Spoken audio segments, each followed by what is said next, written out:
After investing for 20 years, I think I've made every single mistake possible. And whether you've been investing for 20 minutes or 20 years, mistakes can be costly when you make them. So in this video, I'm going to cover some of the top investing mistakes that I see and I've made personally so that you can avoid them and save yourself tens of thousands, if not hundreds of thousands of dollars in the next 20 years. The first investing mistake is acting on emotion. When you're investing, you never want to be led by emotion because it will lead you to make mistakes and often very costly mistakes. This is personally one of my biggest investing mistakes that I've made over the years because it's really easy to let yourself be led by emotion when you are seeing numbers drop and seeing numbers go up. You really want to jump in right away and get your money settled. But acting on those emotions often leads you to make mistakes. Humans are naturally really kind of irrational when emotion is taking over. And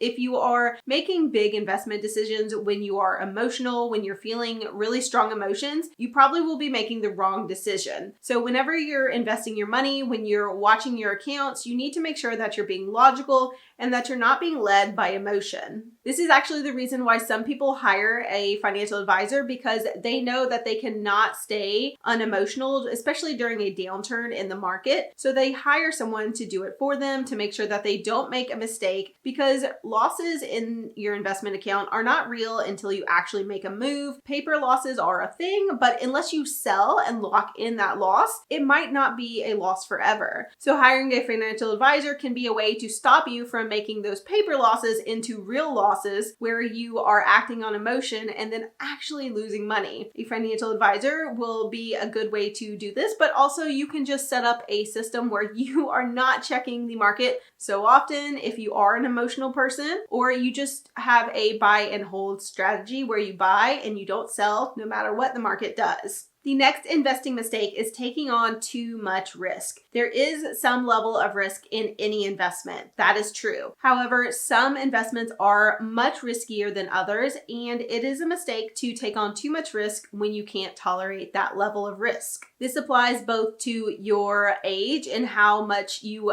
can lose, and also your just general risk tolerance. So if you have a higher risk tolerance, it's okay to take on a little more risk. If you know that you cannot tolerate when your account goes down, if you don't have that high risk tolerance, you will probably default to better and safer choices so that you don't have as much risk with your money. Then if you are younger, if you're in your 20s, you're going to likely have a higher risk tolerance just because of your age. So you will have everything that you own in stocks. You might even have a more aggressive approach to the stocks that you're choosing inside of your accounts. When you are at an older age, when you're 60 or even older, and you need that money to last you for decades to pay for your lifestyle in retirement, you're likely not going to have as much risk in your portfolio. You're going to default more of your money toward a safer choice that has less risk just because of your age. So depending on your both personality and where you are in life, that will determine how much risk you can take in your portfolio. But you just need to remember that taking on too much risk will potentially lead you to lose sleep at night, and you just don't need to do that. You need to find the right risk tolerance for you and not go past it.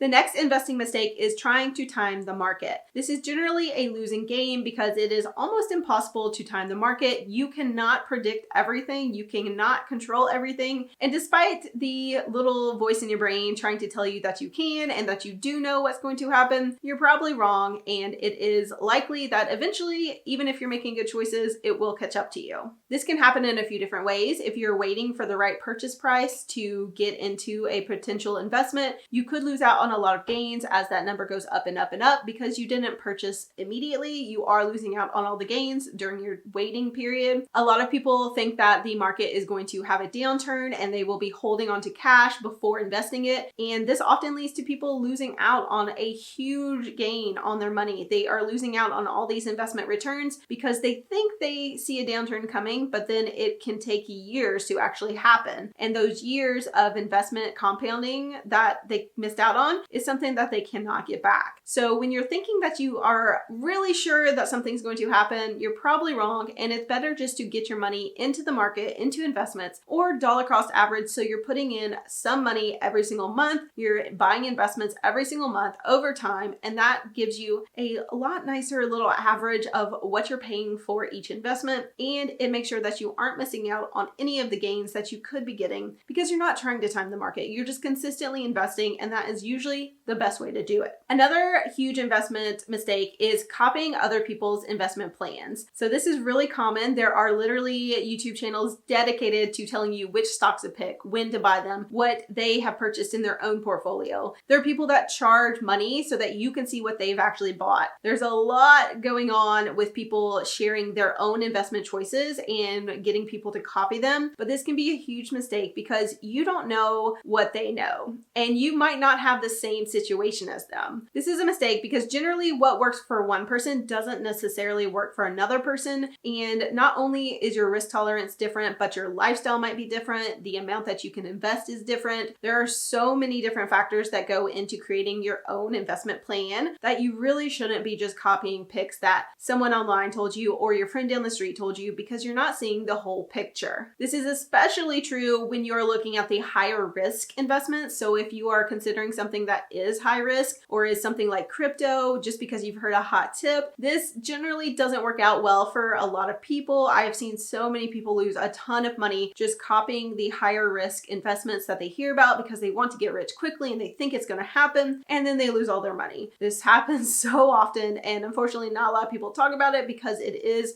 really depressing, to be honest. So generally, you're better off not copying someone else's investment picks. If you do want to do this, I recommend setting aside a small portion of the money that you plan to invest so that you have a little bit of play money that you can put toward higher risk investments that maybe you hear about from someone that you know or that you learn about online. This way, you're able to put the majority of your investments into lower risk, long-term investments that you are more confident in, and then you can use that play money to make a little bit of a risky play with something that you've been recommended. So you can still do it, you can still have that excitement, and if it does work out and you earn a lot of money, that's amazing. But then if it fails, if someone gave you a tip that was no good, you're not completely wiped out, you're not starting from scratch because you put your entire nest egg into it. So this is a good way to still maybe play around with copying people's investment styles, but not losing everything you have because you're going with too much risk or not the right fit for what you are needing. Also, along those lines,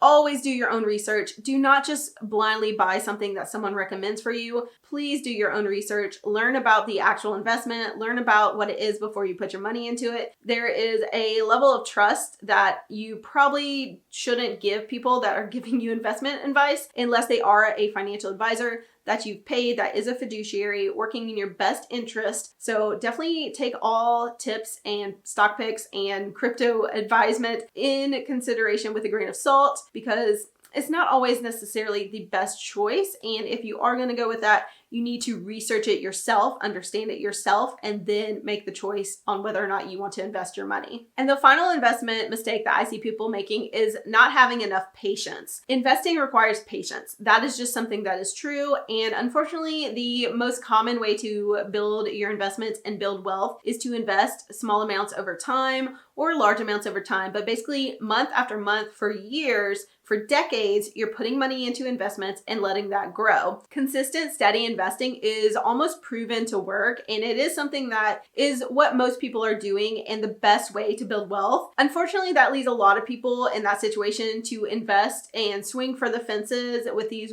wild, risky investments, and often they fail. They do not succeed, they do not get rich, and having that short-term mindset really leads people into these risky investments and trades that sometimes do work, but also sometimes lead them to just waste all of their money, to lose all of their gains, to end up in a place where they're worse off than when they started. I've also seen with that lack of patience that it can also become something like gambling, where you're trading and you're trying to chase these profits. And because you're so into the wins and you're acting a little bit on emotion as well, and you don't have that patience, you're making choices that lead to losses more often than not. And it does feel like gambling when you win, you get excited, and then you put all your profits back in instead of putting them toward a safer investment. So it tends to end up being, for some people, not everyone, but for some people with that lack of patience, it does end up feeling a little bit like gambling at a casino, and often that leads to losing all of your money. Generally, investing over the long term, looking at your investments with a long-term mindset is the best way to go about it, and something that I personally do, something that I think most people should do. So if you can, work on your patience, make sure that you are looking at things with a consistent, steady mindset, and over time, you can definitely build wealth with investing. It just takes a much longer time frame than some people want to accept. Again, with this, if you want to do that kind of gambling, trading type of investing, use a small portion of your money for it. Definitely give yourself a little bit of a budget. So you say, this month, a few $100s is going to go toward my risky investments, toward my get rich right now investments, and then another chunk that's larger is going to go toward my long-term investments that are, and then use a larger portion of your money to go toward those long-term investments that are steadily building, steadily growing. So in the background, you do have that long-term wealth building, even though you are using a small bit of your money to also try to get rich right now, because that's fine, but just make sure that you're also doing the long-term investing. So if you fail at one, you have that backup plan in the background. So those are just a few of the investment mistakes that I have seen a lot over my time talking about personal finance and sharing about it online. This is something that is super common. So if you can avoid these investment mistakes, it will lead you to a much better place. If you're looking for someone that can help you avoid all these mistakes, I will leave a link down below where you can find a financial advisor that is fee only. So they will be working in your best interest because you pay them up front. So they're not trying to sell you certain investments. That's definitely a way to go if you want to avoid investment mistakes that you know you might fall into. So I will leave that link down below if you're interested in pursuing a financial advisor for yourself so that you are confident in your investment choices. And if you want to learn more, definitely check out this next video.